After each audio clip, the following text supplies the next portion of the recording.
Hello दोस्तों, car driving की series के अंदर आपका स्वागत है। और आज की वीडियो के थंबनेल से आपको पता चल गया होगा कि आज की वीडियो कंप्लीटली डेडिकेट है एसी के इस पैनल के ऊपर। मींस आज की वीडियो के बाद आपको प्रॉपर यूज करना आ जाएगा एसी का और प्लस हीटर का, कि कहाँ पे आपको समर वेकेशन में किस तरीके से एसी यूज करना है और विंटर वेकेशन में किस तरीके से आपको हीटर यूज करना है। प्लस अगर आपकी गाड़ी के विंडशील के ऊपर, अगर फ्रंट ग्लास के ऊपर अगर फोग जम रही है तो आपको कैसे रिमूव करना है, क्योंकि आमतौर पे आपको पता ही होगा विंटर वेकेशन में या फोगी वेदर के अंदर, या अगर आप रेनी सीजन की बात करोगे तो उसके अंदर गाड़ी के फ्रंट विंडशील के ऊपर फोग जम जाती है। तो वो मैं लास्ट में, मींस वीडियो के लास्ट में बताऊंगा आपको कि गाड़ी के विंडशील से फोग कैसे गायब करना है। मात्र आपने एक सेटिंग करनी है और गाड़ी के विंडशील के ऊपर उसके बाद फोग नहीं जमेगी जब तक वो आप वो सेटिंग ऑन करके रखोगे। तो वीडियो के अंदर अंत तक बने रहिएगा, क्योंकि ये ट्रिक मैं आपको वीडियो के लास्ट में बताऊंगा। अभी तक अगर आप ये सेटिंग के अंदर कुछ गड़बड़ी कर रहे होंगे कि भाई आप एसी को अच्छे तरीके से यूज नहीं कर रहे होंगे, तो आपकी गाड़ी के अंदर का जो कैबिन होगा वो अच्छे से कूलिंग नहीं करेगा। प्लस अगर आपको हीटर अच्छे तरीके से यूज नहीं करना आता होगा तो कई बार क्या होता है कि गाड़ी के कैबिन के अंदर हमारे चारों साइड फोग जम जाती है, जो विंडशील्स है, जो ये ग्लासेस है, इनके ऊपर। तो आपको प्रॉपर यूज करना आना चाहिए हीटर का भी और एसी का भी, ताकि आपकी गाड़ी के अंदर फ्यूल कंजप्शन कम रहे और आपकी गाड़ी बेटर तरीके से रिस्पॉन्स कर पाए और आपको प्रॉपर यूज करना आता हो एसी और हीटर का उसकी फुल एफिशिएंसी के अंदर। तो और वीडियो स्टार्ट करने से पहले जो आपने इससे पहले जो 22 पार्टों में प्यार दिया इस सीरीज के, उसके लिए तहे दिल से धन्यवाद। बहुत ही बेहतरीन कमेंट्स थे, मैंने हर एक सिंगल कमेंट पढ़ा है और आप ही की डिमांड पे मैं लेके आया हूँ इस सीरीज का ये जो पार्ट है 23। अभी अगर आप गुड़गांव से हो तो नीचे दिए हुए नंबर पे कॉल कीजिएगा, विद गारंटी हाथ जोड़ के हम आपको गाड़ी चलाना सिखाएंगे। लेकिन अगर आप आउटसाइड द गुड़गांव से हो, मींस अदर कोई डिस्ट्रिक्ट, अदर कोई स्टेट से हो, तो माफी चाहेंगे। अदर कोई डिस्ट्रिक्ट, अदर कोई स्टेट के अंदर हमारी कोई ब्रांच नहीं है, सिर्फ गुड़गांव में सर्विसेज अवेलेबल है। अभी बिना टाइम वेस्ट किए आज की वीडियो स्टार्ट करते हैं। तो अभी मैं आपको सीधा ले जाता हूँ एसी के उस नोजल के ऊपर। तो दोस्तों, इस कंप्लीट पैनल को हम एसी का पैनल बोलते हैं और उसके अंदर 3 नोजल्स है, 1, 2 और 3। अभी दोस्तों देखो, जो ये सबसे पहले जो नोजल जो मैं आपको समझाने जा रहा हूँ, तो ध्यान रखना, ये जो नोजल है ये है टेम्परेचर का नोजल। हम टेम्परेचर सेट करते हैं, लेकिन ये टेम्परेचर का नोजल अलग अलग कार्स के अंदर, अलग अलग गाड़ियों के वेरिएंट के अंदर, अलग अलग मॉडल्स के अंदर अलग अलग तरह के सिंबल होते हैं। जैसे कि आप स्क्रीन पे देख पा रहे हो ना, अलग अलग गाड़ियों के अंदर ये मोड होंगे, लेकिन सभी का काम एक ही है, बस टेम्परेचर को कंट्रोल करना। टेम्परेचर को कम कैसे करते हैं और टेम्परेचर को ज्यादा कैसे करते हैं। आमतौर पे ये जो नोजल आप जो देख रहे हो, ये जो गाड़ी मेरी है, ये ब्रेजा गाड़ी है मारुति की। और ये सारी मारुति की बेस वेरिएंट के अंदर, जो सबसे नीचे वाला बेस वेरिएंट होता है, उसके अंदर ये नोजल होता है। ये सेम कॉमन नोजल दिए जाते हैं। जैसे जैसे आप वेरिएंट ऊपर करते जाओगे, वैसे वैसे जो ये पूरा कंप्लीट पैनल है, तीनों जो ये नोजल्स है इसके अंदर, इसके जगह बटन्स ले लेंगे। लेकिन बटन्स के अंदर भी सिंबल यही होंगे। तीनों ही नोजल्स को अगर आप किसी और गाड़ी के अंदर ऑब्जर्व करोगे तो थोड़ा सा वो चेंज हो जाते हैं। कोई उसके जगह बटन आ जाएगा, लेकिन उसके ऊपर मार्किंग यही रहेगी। एसी का बटन ऐसे ही रहेगा, रिसर्कुलेशन बटन ऐसे ही रहेगा, और अगर एयर आपको किस डायरेक्शन में चाहिए उनके भी ये सिंबल सेम ही रहेंगे। फैन कम या ज्यादा करना होगा, उसके जगह 2 बटन्स लग जाएंगे, एक फैन की स्पीड कम करने का, एक फैन की स्पीड ज्यादा करने का। और टेम्परेचर भी सेट करने के लिए 2 बटन्स लग जाएंगे, एक को क्लिक करने से आपका टेम्परेचर कम होगा, एक को क्लिक करने से आपका टेम्परेचर ज्यादा होगा। तो काम सभी का सेम ही है। काम जो ये जो पूरा पैनल है वो भी सिमिलर कर रहा है, और काम कोई अदर गाड़ी का कोई और दूसरा पैनल होगा जो लुक वाइज दूसरा दिख रहा होगा, वो भी सिमिलर काम कर रहा होगा। तो अभी बिना टाइम वेस्ट किए वीडियो स्टार्ट करते हैं। सबसे पहले टेम्परेचर पे था ना मैं, तो अभी दोबारा टेम्परेचर वाले नोजल पे आ जाते हैं, जो कि मैं टेम्परेचर वाला नोजल अभी कवर कर रहा था। सबसे लेफ्ट वाला जो ये नोजल है, इसके अंदर 2 मोड है, एक तो कूलिंग के साइड और एक हीटर के साइड। ये blue means cooling mode on है अभी। और अगर मेरे को ये कूलिंग मोड से हीटिंग मोड पे आना है तो मेरे को सिंपली इस नोजल को रोटेट कर देना है। तो अब ये नोजल आ चुका है हीटिंग मोड के साइड, मीन्स अभी हीटर ऑन हो चुका है। तो अभी सबसे पहले इसी नोजल के बारे में जानते हैं। इसका जो मिनिमम टेम्परेचर होता है, अगर कूलिंग मोड के साइड में बात करूंगा तो 16 डिग्री से 18 डिग्री होता है मिनिमम टेम्परेचर। हर गाड़ी का थोड़ा थोड़ा अलग अलग होता है, मारुति गाड़ी या फिर टाटा गाड़ियों के अंदर हर थोड़ा थोड़ा वेरी करता है। और अगर मैं हीटिंग की साइड करूंगा तो 28 डिग्री से लेकर 32 डिग्री तक होता है। ये बहुत ज्यादा हीटिंग टेम्परेचर होता है। तो आपको जिस भी हिसाब से अपने कन्वीनियंट के हिसाब से टेम्परेचर सेट करना है तो उसके बीच में हम सेट कर लेते हैं। तो दोस्तों, अगर आपने ये चीज समझ आ गई हो, सबसे नोजल नंबर 1 समझ आ गया आपको टेम्परेचर कैसे सेट करा है, तो ध्यान रखना, आप टेम्परेचर तब तक नहीं सेट कर पाओगे, तब तक आप टेम्परेचर कंट्रोल नहीं कर पाओगे जब तक आप ये दोनों बटन नहीं जान लेते। आपको ये पता चली गया होगा, इस बटन के ऊपर लिख रहा होगा कि एसी का बटन है। ये एसी का बटन आपने सिंपली ऑन करना है तो एसी ऑन हो जाएगा। एसी के साथ ही हमेशा यूज होता है रिसर्कुलेशन बटन। ये जो सिंबल देख रहे होंगे आप, कि गाड़ी के अंदर की हवा अंदर ही फ्लक्चुएट करेगी, अंदर ही सर्कुलेशन का सिंबल है ये। इसको अगर आप ऑन कर दोगे तो इट मींस अब गाड़ी के अंदर की जो हवा है वो अंदर ही सर्कुलेशन करेगी, वो बाहर नहीं जा सकती। तो ये बटन हमेशा एसी के साथ ऑन होता है। जैसे आपने एसी ऑफ कर देना है तो रिसर्कुलेशन बटन भी ऑफ कर देना है, और एसी अगर आपने ऑन करना है तो रिसर्कुलेशन बटन भी ऑन कर देना है। अब एक सवाल आता है कि रिसर्कुलेशन बटन ऑफ करके कब गाड़ी चलानी है। तो जैसे आप रिसर्कुलेशन बटन ऑफ कर दोगे तो गाड़ी के जो नीचे जो पेडल्स होते हैं, जहाँ पे हमारे क्लच ब्रेक एक्सीलेटर के जो पेडल है, यहाँ पे एक नोजल होता है और उस नोजल के थ्रू नीचे से एयर पास होती है। मीन्स अभी एयर पास हो सकती है क्योंकि हमने अपना रिसर्कुलेशन बटन ऑफ कर रखा है। और ऑन करते के साथ ही नीचे जो नोजल्स होते हैं, जो मैंने बताया पेडल के नीचे होते हैं, एयर के जो नोजल्स होते हैं वो बंद हो गए हैं अभी। और अगर हम इसको ऑफ कर देंगे इस बटन को तो वो नोजल्स खुल चुके हैं। मीन्स अभी एयर पास हो सकती है गाड़ी के अंदर। तो दोस्तों हमेशा ध्यान रखना, एसी बटन के साथ हमेशा रिसर्कुलेशन बटन ऑन होगा और हमेशा एसी मोड में ही रिसर्कुलेशन बटन ऑन होगा। अगर आपने सपोज करो आपने ये पूरी एफिशिएंसी पे कोल्ड मोड सेट कर दिया है और आपने एसी ऑन कर लिया है लेकिन रिसर्कुलेशन बटन ऑन नहीं किया है, तो ध्यान रखना आपकी गाड़ी के अंदर का जो कैबिन है ना वो अच्छे से ठंडा नहीं हो पाएगा। मीन्स अभी जो अंदर की जो ठंडी हवा है वो बाहर पास हो रही है। तो अगर आप एसी यूज करना चाहते हो और अच्छे आपने गाड़ी के अंदर का कैबिन रखना चाहते हो, कूलिंग रखना चाहते हो उसके अंदर, तो हमेशा इसके साथ आप रिसर्कुलेशन बटन कर दो। लेकिन अगर आप विंटर वेकेशन में चल रहे हो और अगर आपको हीटर यूज करना है, सपोज करो आपने हीटर ये यूज किया, तो ध्यान रखना हमेशा हीटर के साथ कभी भी ये रिसर्कुलेशन बटन ऑन नहीं होगा। अगर आप हीटर यूज कर रहे हो किसी भी कंडीशन के अंदर, चाहे हीटर थोड़ा सा भी यूज कर रहे हो, तो हमेशा ये रिसर्कुलेशन बटन ऑफ होना चाहिए। क्योंकि अगर इन केस अगर आपने रिसर्कुलेशन बटन ऑन कर दिया हीटर के साथ, तो अंदर एक तो गर्म हवा आ रही है हीटर के थ्रू और प्लस जो हमारे अंदर की जो मॉइस्चर है वो भी बाहर पास नहीं हो पाएगा क्योंकि हमारे जो नोजल्स है वो हमने बंद कर रखे हैं रिसर्कुलेशन बटन के अंदर। मीन्स गाड़ी के अंदर थोड़ी सी भी हवा हमारी बाहर नहीं जा पा रही है, तो डबल तरीके से गाड़ी अंदर से हीट होना स्टार्ट होगी। एक तो जो हमारी जो सांसें है उसके थ्रू जो मॉइस्चर आएगा उसकी वजह से फ्रंट विंडशील्ड के ऊपर गाड़ी के अंदर भाप जमेगी, चारों ग्लासेस के ऊपर गाड़ी की भाप जमेगी, फ्रंट विंडशील्ड के ऊपर भी भाप जमेगी, प्लस सफोकेशन होगा। मीन्स घुटन, एक थोड़ी सी घुटन टाइप होगी हमें। तो ध्यान रखना आपने जब भी हीटर यूज करना है रिसर्कुलेशन बटन ऑफ कर दो।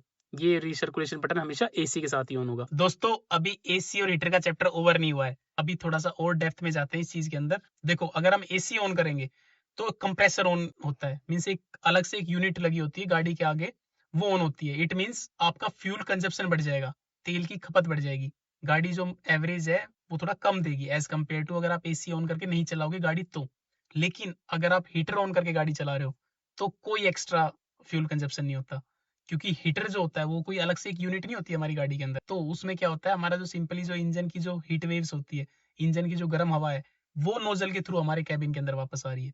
तो ध्यान रखना हमेशा जब अगर एसी चलाओ तो एसी के अंदर ध्यान रखना कि आपका एवरेज थोड़ा माइलेज हल्की सी 1-2 किलोमीटर पर लीटर फ्यूल कंजप्शन के अंदर घट सकती है। लेकिन अगर आप हीटर यूज कर रहे हो तो आपकी कोई भी माइलेज नहीं घटेगी। दोस्तों अभी आते हैं नोजल नंबर सेकंड के ऊपर, जो ये आपने दिख रहा होगा 0 1 2 3 4, ये होती है सिर्फ फैन की स्पीड। मीन्स जो आगे जो रेडिएटर चल रहा है उसके अंदर जो फैन है, जो हमारा गाड़ी के इंजन में आगे जो लगा हुआ है, उसकी स्पीड, इसका कोई लेना देना नहीं होता है किसी भी फ्यूल कंजप्शन से। आप चाहे 1 पे चलाओ, चाहे 2 पे चलाओ, चाहे 3 पे चलाओ, एज पर अपने कन्वीनियंट के हिसाब से जो भी आपको फैन की स्पीड चाहिए सिंपली आप वो सेट कर सकते हो। कई गाड़ियों के अंदर ये जो नोजल होता है ये अलग अलग तरीके से दिखा सकते हैं, जैसे कि आप देख सकते हो कुछ गाड़ियों के अंदर इस तरीके से नोजल होता है, किस गाड़ियों के अंदर इस तरीके से नोजल होता है, कुछ गाड़ियों के अंदर इस तरीके से नोजल होता है। तो सभी का मतलब एक ही है, आप फैन की स्पीड कम कर रहे हो या फिर ज्यादा कर रहे हो। तो मीन्स ये जो नोजल है वो फैन की स्पीड को सिर्फ कंट्रोल करेगा। इन शॉर्ट बात करूं, चाहे हीटर की एयर आएगी तो भी वो फैन के हिसाब से तेज हीटर की हवा फेंक देगा कैबिन के अंदर। अगर आप कूलिंग मोड पे कर दोगे तो कूलिंग जो एयर है वो आपके एयर के चैम्बर के थ्रू होते हुए गाड़ी के कैबिन के अंदर आ जाएगी। ये सिर्फ मात्र एयर कंट्रोल करेगा, वो सिर्फ हीटिंग या कूलिंग कंट्रोल नहीं करेगा, सिर्फ ये एयर को कंट्रोल करेगा। एयर की स्पीड डिक्रीज कर सकता है या इंक्रीज कर सकता है। ये वाला जो नोजल है, चाहे वो हवा गर्म है या वो हवा ठंडी है, वो आप सेट कर सकते हो इस नोजल के थ्रू और एसी और रिसर्कुलेशन के बटन के थ्रू, कि आपको हवा गर्म चाहिए गाड़ी के कैबिन के अंदर या फिर आपको हवा ठंडी चाहिए गाड़ी के कैबिन के अंदर। अभी आते हैं नोजल नंबर 3 के ऊपर। इस नोजल के अंदर थोड़ा सा कंफ्यूजन रहता है हर एक बिगिनर बंदे को। तो इस नोजल के अंदर मेनली 4 मोड होते हैं। एक तो होता है ये जो आप देख रहे हो ना, ये सिंबल देख रहे होंगे, इसका मीन्स है जो हमारी जो एयर आएगी वो हमारी जो ये सीटिंग पोजीशन है सिर्फ ऊपर ऊपर के साइड आएगी। जो ये हमारी सीट बनी हुई है इस ड्राइंग के अंदर, और एयर देखो ऊपर के साइड आ रही है। मीन्स हमारी एयर सिर्फ हमारे फेस के साइड आएगी। और किन नोजल्स के थ्रू आएगी, ये जो नोजल है प्लस जो ड्राइविंग साइड साइड जो ये नोजल होता है, ये जो नोजल्स होते हैं इनके थ्रू सिर्फ हमारी जो एयर है वो हमारे फेस के साइड आती है। ये भी अलग अलग गाड़ियों के अंदर इसके अलग अलग बटन्स होते हैं। जैसे ये मारुति की ब्रेजा का बेस वेरिएंट है, तो बेस वेरिएंट के अंदर ये नोजल होता है। लेकिन अगर हम थोड़ा सा और डेल्टा या जेटा में जाएंगे तो उसके अंदर थोड़े थोड़े मॉडल चेंज हो जाते हैं। अलग अलग गाड़ियों के अंदर अलग अलग नोजल्स होते हैं, लेकिन सिंबल इन सबका सेम होता है। अलग अलग नोजल्स हो जाते हैं, अलग अलग बटन हो जाते हैं इनके, लेकिन सिंबल इनका सबका सेम ही मिलेगा आपको। जैसे ये इसका ये सिंबल है, ऊपर हवा चाहिए और ऊपर और नीचे दोनों हवा चाहिए, तो इसका भी यही सिंबल मिलेगा। लेकिन अलग अलग गाड़ियों में, जैसे आप स्क्रीन पे देख पा रहे हो, अलग अलग गाड़ियों के अंदर अलग अलग बटन दिए होंगे, मतलब उन सबका सेम है। आपको अगर हवा चाहिए अपने फेस के साइड तो ये मोड ऑन कर दो। अगर आपको दूसरे मोड के ऊपर बात करें तो आधी हवा तो हमारे पैरों की साइड आएगी और आधी हवा हमारे फेस की साइड आएगी। चाहे वो हीटिंग है चाहे वो कूलिंग हवा है, ये सिर्फ हवा की डायरेक्शन को कंट्रोल करता है। तीसरे नंबर पे अगर हम कर देंगे, सिर्फ पैरों की साइड आएगी, इससे एयर जो होगी ना, चाहे वो गर्म हवा सेट कर लो चाहे ठंडी हवा, इसका काम कोई भी हवा को, टेम्परेचर को कोई फ्लक्चुएट करना नहीं होता है। इसका काम होता है हवा को सिर्फ पहुंचाना आपके कैबिन के अंदर। कैबिन के अंदर कहाँ पे पहुंचाना है वो आप नोजल के थ्रू सेट कर सकते हो। चाहिए आपको फेस की साइड चाहिए, चाहिए आपको दोनों जगह चाहिए, फेस और नीचे पैरों के साइड चाहिए, सिर्फ आपको पैरों के साइड चाहिए। और चौथा जो ये मोड है, ये डिफोगर का मोड। मीन्स आपकी गाड़ी के अंदर जो हवा आएगी वो आएगी आपके जो फ्रंट जो ये विंडशील्स है, विंडशील के सामने से, देखो यहाँ से आएगी। अभी आपकी गाड़ी के अंदर जो कैबिन के अंदर एयर आएगी वो सिर्फ डीफोगर बोलते हैं इसको, ये डीफोगर मोड में हो चुका है, अभी डीफोगर के थ्रू आएगी। तो दोस्तों ध्यान रखना, इनका कोई लेना देना नहीं होता है। इन दोनों नोजल्स का, चाहे वो फैन का नोजल है चाहे वो एयर कहाँ पहुंचानी है, एयर की डायरेक्शन कंट्रोल करने वाला नोजल है, इन दोनों नोजल्स का कोई लेना देना नहीं है टेम्परेचर से। टेम्परेचर जो आप सेट करोगे, इनका काम है वही एयर आपके कैबिन के अंदर पहुंचाना। कैबिन के अंदर हवा कहाँ जाएगी वो ये नोजल सेट करेगा, और कितनी तेज चाहिए आपको वो ये नोजल सेट करेगा। लेकिन आपको ज्यादा ठंडी चाहिए या ज्यादा गर्म चाहिए, वो एयर एसी मोड में चाहिए मींस या हीटिंग मोड में चाहिए, वो ये नोजल सेट करेगा। तो दोस्तों अभी बात करते हैं सबसे मेन इंपॉर्टेंट में डीफोगर के अंदर, कि भाई साहब मेरे को डीफोगर कब ऑन करना है, क्यों यूज करना है, कैसे यूज करना है। मींस जिससे कि हमारी जो फ्रंट विंडशील के अंदर जो भाप जमती है विंटर वेकेशन में या फिर रेनी सीजन के अंदर, वो गायब हो जाए। तो अभी जो सारा जो मैंने बताया था कि वीडियो के लास्ट में मैं आपको बताऊंगा कि डीफोगर को किस तरीके से आपको यूज करना है, कि आपकी गाड़ी के अंदर किसी भी मॉनसून के अंदर, चाहे वो विंटर वेकेशन है चाहे वो रेनी सीजन है, आगे विंडशील के ऊपर जो फ्रंट विंडशील होती है, ये जो विंडशील है, इसके ऊपर भाप ना जमे, मीन्स धुंध ना जमे, फोग ना जमे। तो क्या आपको सेटिंग करनी है ये मैं आपको बताऊंगा। आपको मात्र सेटिंग ये करनी है, ये सेटिंग आप रट लो, याद कर लो, कि जब भी आपको लगे कि धुंध जमने लग गई है आपकी फ्रंट विंडशील के ऊपर, भाप जमने लग गई है आपकी फ्रंट विंडशील के ऊपर, और आपके सारे नुस्खे फेल हो चुके हैं, आपकी फ्रंट विंडशील से कोई भाप जा ही नहीं रही है, तो आपको मात्र करना इतना ही है कि सबसे पहले तो आपको आपका एसी यूज कर लेना है, एसी ऑन कर लेना है। सबसे पहले मैंने एसी यूज कर लिया, ठीक है।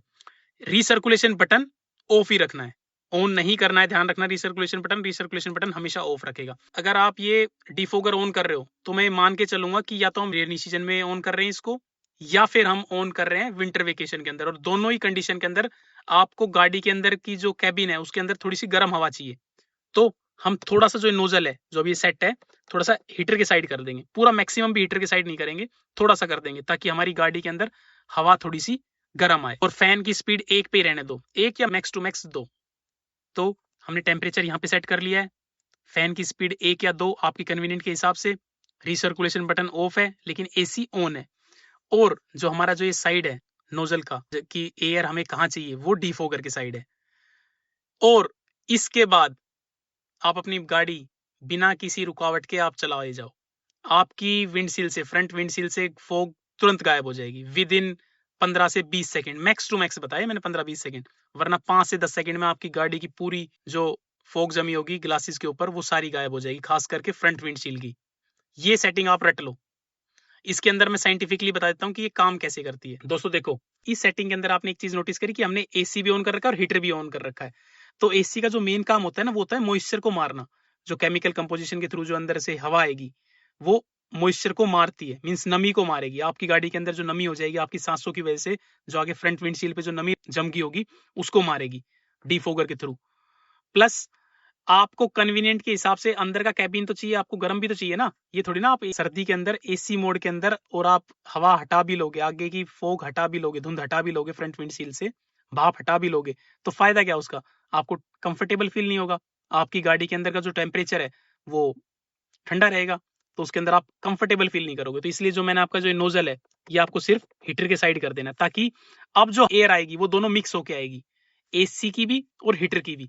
एसी की हवा मारेगी मॉइस्चर को और हीटर की हवा आपको कंफर्ट फील कराएगी, मींस गर्म कराएगी, ताकि आपकी गाड़ी के जो अंदर का जो कैबिन है वो ज्यादा ठंडा ना रहे, तो वो थोड़ा गर्म हवा फेंकती रहेगी। तो जो मिक्स होके जो इन दोनों का मिक्स होके जो एयर आएगी वो थोड़ी गर्म आएगी आपके पास। तो आपकी गाड़ी के अंदर जितने भी रिलेटिव्स है, जितने भी नॉन बंदे हैं, वो कंफर्टेबल फील करेंगे गाड़ी ड्राइव करते समय, क्योंकि उनको गर्म हवा लग रही होगी, गर्म हवा महसूस हो रही होगी। इस सेटिंग के अंदर आपको ठंडी हवा महसूस नहीं हो रही होगी। हमें तो विंटर वेकेशन में चाहिए कि गाड़ी के अंदर का जो टेम्परेचर है, गाड़ी के अंदर का जो कैबिन है, उसका जो टेम्परेचर है वो हमारा गर्म रहे। तो ध्यान रखना, आपने सेटिंग रट लेनी है।